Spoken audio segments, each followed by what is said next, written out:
किसी गांव में रामलाल नाम का एक किसान रहता था। वह मेहनती था, लेकिन अब बूढ़ा हो चला था। उसके 4 बेटे थे जो हर समय आपस में झगड़ते रहते थे।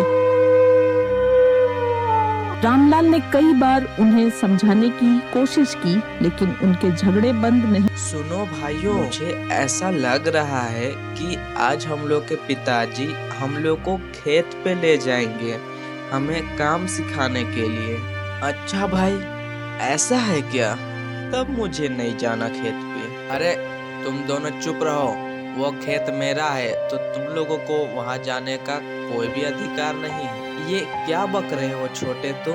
वह खेत तो मेरा है। नहीं, वो खेत तो मेरा है।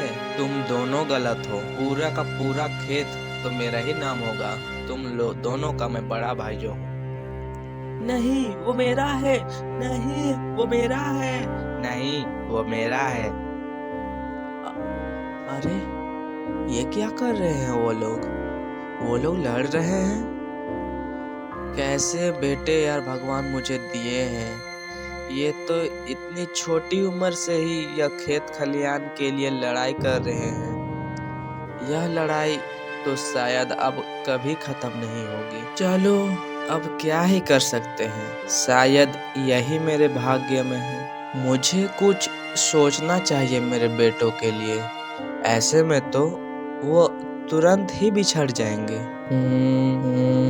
अरे वाह, ये तो बहुत अच्छा विचार आया है मेरे दिमाग में। चलो यह प्रस्ताव मेरे बेटों को मैं देता हूँ।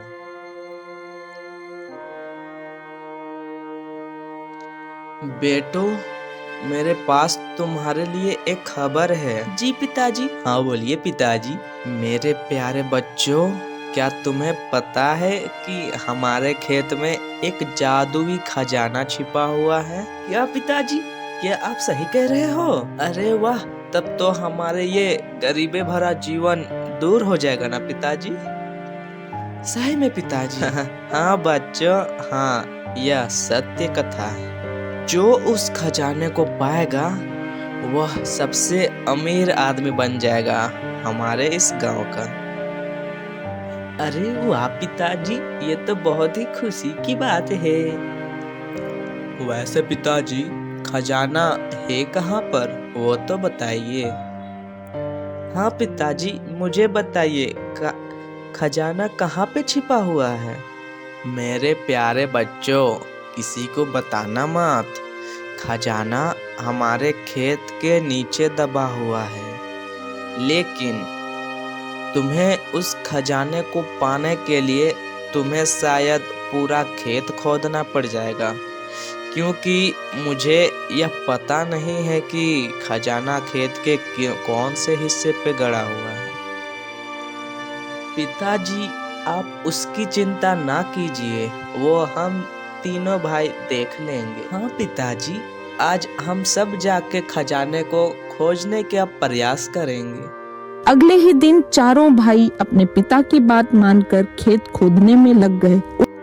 सुनो भाइयों, हमें उस खजाने को ढूंढने के लिए सबको साथ मिलके प्रयास करना होगा। तो छोटे भाई, तुम ऐसा करो, तुम उस खेत पे जाके खोदो, और मंझले भाई तुम यार वहाँ पे जाके खोदो, और मैं यहाँ पे खोदता हूँ। चलो अब काम करना शुरू करो।